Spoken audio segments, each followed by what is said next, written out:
7 کمروں میں مکفل کر کے نا وہ نکلی تو حضرت سلیمان علیہ السلام کہنے لگے بھئی مجھے اس کا تخت چاہیے اس کے آنے سے پہلے.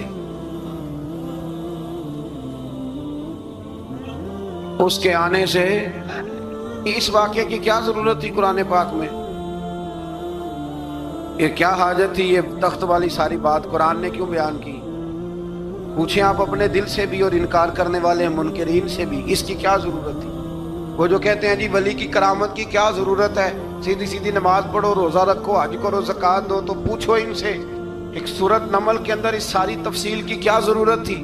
ختم ہو گئی جب وہ کلمہ جو پڑھ رہی ہے تو پھر اس سارے واقعے کو رب کیوں بیان فرماتا ہے؟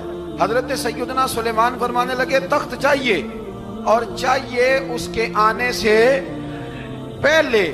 قال عفریت من الجن، جنوں میں سے ایک بہت بڑا جن بولا، کہنے لگا حضور آپ کا یہ تخت برخاست ہونے سے پہلے لے آؤں گا. یہ جو آپ میٹنگ کر رہے ہیں نا، یا فیصلے ختم، کچھ نے لکھا صبح سے شام تک میٹنگ ہوتی ہے اور اس کو آنے میں پتہ نہیں کتنے دن لگیں گے، تو میں یہ برخاست ہونے سے پہلے. اور کچھ نے کہا جی آپ شرط کیوں لگاتے ہیں کہ صبح سے شام تک ہوتی ہے؟ اس جن نے کہا جی آپ 10 منٹ میں فارغ ہو جائیں، آپ فارغ ہوں گے تو تخت آ جائے گا.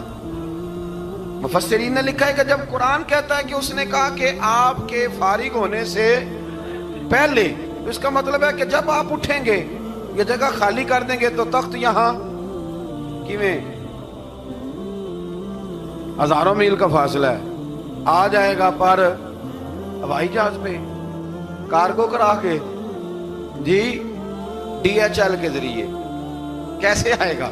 وہاں آئے گا تو بس آئے گا. تو حضرت سلیمان کی تو بادشاہت تھی نا زمانے پہ، فرمانے لگے نہیں نہیں تو لیٹ ہے، تو لیٹ ہے، تو ہمیں جانتا ہی نہیں ہے، تو سٹ تے پکھڑا کوار گندل، اسی اور بھی بوٹیاں جاننے ہاں، یہ تو لیٹ ہے، ابھی ہماری طاقت اس سے زیادہ ہے. بڑی کمال بات لکھی ہے لکھنے والوں نے. ایک مفسر نے لکھا ہے کہ ابھی حضرت سلیمان نے غلاموں سے منگوایا ہے، اپنی بات کوئی نہیں کی، یہ حال ہے ان کے غلاموں کا، تو سردار کا عالم کیا ہوگا؟ حضرت سلیمان کہنے لگے بھی جلدی جائیے. قال الذی عنده علم من الکتاب انا آتیک بہ قبل ان یرتد الیک طرفک. تو اٹھا ان میں سے وہ جس کے پاس کتاب میں سے علم تھا، ساری کتاب کا بھی نہیں، علم من الکتاب، کتاب. وہ اٹھے جن کے پاس کتاب میں سے علم تھا، تو وہ اٹھ کے کہنے لگے حضور میں لے آؤں گا. کب؟ آپ کے آنکھ جھپکنے سے نہیں، آنکھ جھپکنے سے. بندہ تھا جن تھا، جن کی تو بات مانی نہیں انہوں نے. کیا کہا؟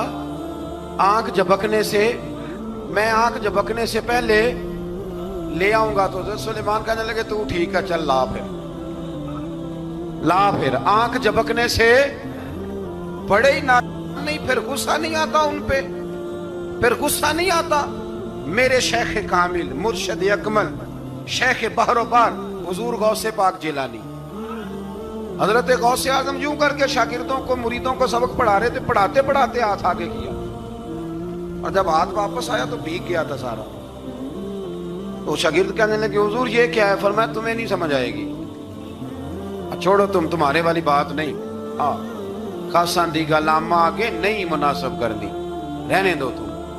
کچھ وقت گزرا تو کچھ لوگ آ گئے، ابھی کلاس ختم نہیں ہوئی تھی، کپڑے بھیگے ہوئے ہو. وہ شاگرد پہلے ہی منتظر تھے. کہا تمہیں کیا ہوا؟ کہنے لگے دریا میں جا رہے تھے، اچانک ہچکولیں آنے لگے، تو ہم نے کوئی کسی بے عمل کا بازو تو نہیں نہ تھاما، ہم غوث اعظم کے ماننے والے ہیں. تو دریا میں کہا یا شیخ عبد القادر جیلانی شیئا للہ، اللہ کے راستے میں مدد کرو. تو کہنے لگے بس ایک ہاتھ ہی آیا ہے، اور یوں کشتی کھینچ کے باہر نکالی ہے. تو اب وہ شاگرد سارے چپ کر گئے، کہنے لگے جواب کیوں نہیں دیتے؟ انہوں نے کہا تم نے ہاتھ دیکھا ہے پہنچتا ہوا، اور ہم نے ہاتھ دیکھا یہاں سے جاتا ہوا. تم نے پہنچتا ہوا دیکھا ہے، تو ہم نے حضرت بہاؤالحق نقش بند بخاری، ان کی ایک مریدنی تھی، اوپر چبارے پہ کسی نے اس کی عزت پہ ہاتھ ڈالا،